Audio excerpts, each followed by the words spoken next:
అదే RTV app వార్తల్ని క్షణాల్లో చదివే అవకాశం ఉంటుంది. ఒక న్యూస్ పేపర్, ఒక టెలివిజన్ ఛానల్ మీ చేతుల్లో ఎప్పుడూ ఉంటాయి.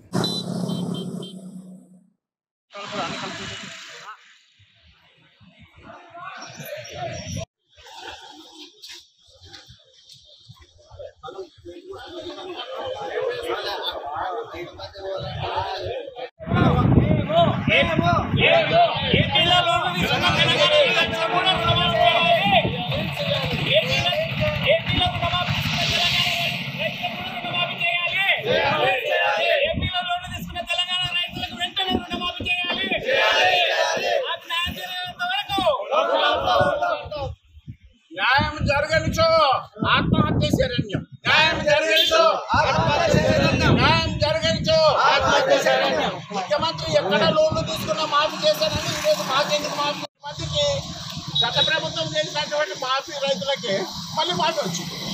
రైతులకు ఇప్పుడు ఆత్మహత్య శరణ్యం. ఇంకా కనుక కలెక్టర్ గారిని కోరేది ఏంటంటే, మీరు ఇక్కడ ఉన్నటువంటి పరిస్థితిని ప్రభుత్వం దృష్టికి తీసుకుపోవాలా. అల్లంపూర్ నియోజకవర్గం రైతులకు న్యాయం జరగాలని చెప్పి ప్రార్థిస్తున్నాం.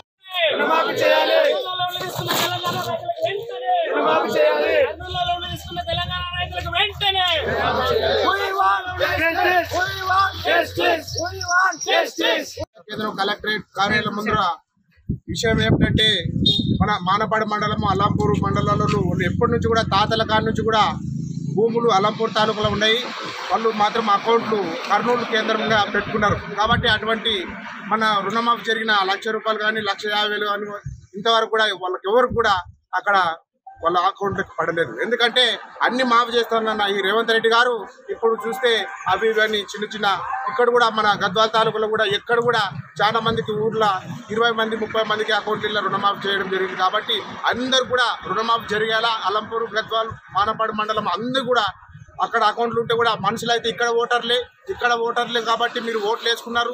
అన్ని చేసుకున్న తర్వాత ఈరోజు అకౌంట్లు అక్కడ ఉన్నాయని చెప్పడం చాలా విడ్డూరంగా ఉంది. కాబట్టి ఈ ప్రభుత్వం వెంటనే ఇక్కడ అందరూ కూడా అకౌంట్లకి రుణమాఫీ చేసి అకౌంట్లో అమౌంట్ జమ చేయాలని కోరడమైనది. ఇదే విధంగా కలెక్టర్ కూడా విన్నపం చేస్తున్నాం. జిల్లాలోని అల్లంపూర్ నియోజకవర్గ రైతులు చాలా ఏళ్ల నుంచి కూడా, అంటే ఈ గద్వాల ప్రాంతము కర్నూలు దగ్గరలో ఉన్న సందర్భంగా చాలా ఏళ్ల నుంచి కూడా కర్నూలులోనే లోన్లు తీసుకొని అక్కడనే నివాసం ఉంటూ తెలంగాణ రాష్ట్రంలో అంటే అల్లంపూర్ నియోజకవర్గంలో భూములు ఉన్నాయి. మరి గత ప్రభుత్వంలో కూడా అంటే కేసీఆర్ గారు ముఖ్యమంత్రి ఉన్నప్పుడు కూడా ఈ కర్నూలు అకౌంట్లో ఉన్నటువంటి లోన్లలో కానీ రైతు బంధు పడడం కానీ రైతు మాఫీ చేయడం జరిగింది. మరి ఈ కాంగ్రెస్ ప్రభుత్వం వచ్చిన తర్వాత ఈ రోజు మా అల్లంపూర్ నియోజకవర్గ ప్రజలకు రుణమాఫీ ఎందుకు చేయడం లేదని ఇవాళ అల్లంపూర్ నియోజకవర్గ ప్రజలందరూ కూడా ప్రశ్నిస్తూ ఉన్నారు. మరి వాళ్ళు కూడా తెలంగాణ వాళ్ళే, తెలంగాణలోనే ఉన్నటువంటి బిడ్డలే, వాళ్ళు కూడా అల్లంపూర్ నియోజకవర్గ ప్రజలే. వాళ్ళు కూడా ఈ ప్రాంతానికి అంటే తెలంగాణ రాష్ట్రంలో ఉన్నటువంటి ప్రజలు రైతులు. కాబట్టి తక్షణమే ముఖ్యమంత్రి రేవంత్ రెడ్డి గారు మీరు గమనించాలి. రైతులకు ఈ రకంగా అన్యాయం చేస్తే చాలా ఇబ్బందికరంగా ఉంటుంది. ఖచ్చితంగా తెలంగాణ ప్రభుత్వం అంటే తెలంగాణ రాష్ట్ర ప్రజలు కూడా మరోసారి పోరాటానికి సిద్ధమవ్వాల్సిన పరిస్థితి ఉంది.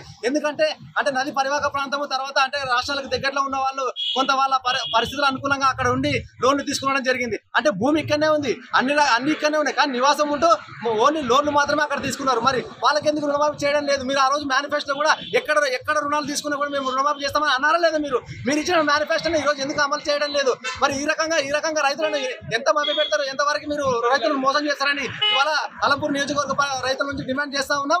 ఖచ్చితంగా కూడా వెంటనే మీరు రిపోర్ట్ తీసుకొని నియోజకవర్గంలోని ప్రజలకు అందరూ కూడా రుణమాఫీ చేయాలి. ఎందుకంటే అల్లంపూర్ నియోజకవర్గంలో ఉన్నటువంటి మానపాడు కానీ, ఇటుకాల మండల్ కానీ, తర్వాత ఉండవెల్లి కానీ, అల్లంపూర్ కానీ, తర్వాత ఐజా కానీ ఈ నడిగడ్డ ప్రాంతం దాదాపు అంటే కర్నూలుకి సమీపంగా ఉంది. కాబట్టి ఖచ్చితంగా ప్రజలందరూ కూడా చాలా 40 ఏళ్ల నుంచి కూడా అక్కడనే కొనసాగిస్తున్నారు వాళ్ళ అకౌంట్లు కానీ, వాళ్ళ రుణాలు కానీ, లోన్లు కానీ. మరి తెలంగాణ ప్రభుత్వం స్పష్టంగా కూడా ఆ రోజు ప్రతి ఒక్క రైతుకి అంటే కర్నూలులో ఎవరికైతే అకౌంట్ ఉంటుందో బ్యాంకులలో వాళ్ళకి రైతు బంధు చేసింది. మరి ఆ రోజు ఆ ప్రభుత్వంలో ఎట్లా రైతు బంధు పడింది? మళ్ళీ ఇవాళ మీరెందుకు ఇవ్వడం లేదని ఇవాళ యావత్ తెలంగాణ అంటే నియోజకవర్గ ప్రజలందరూ కూడా ప్రశ్నిస్తున్నారు.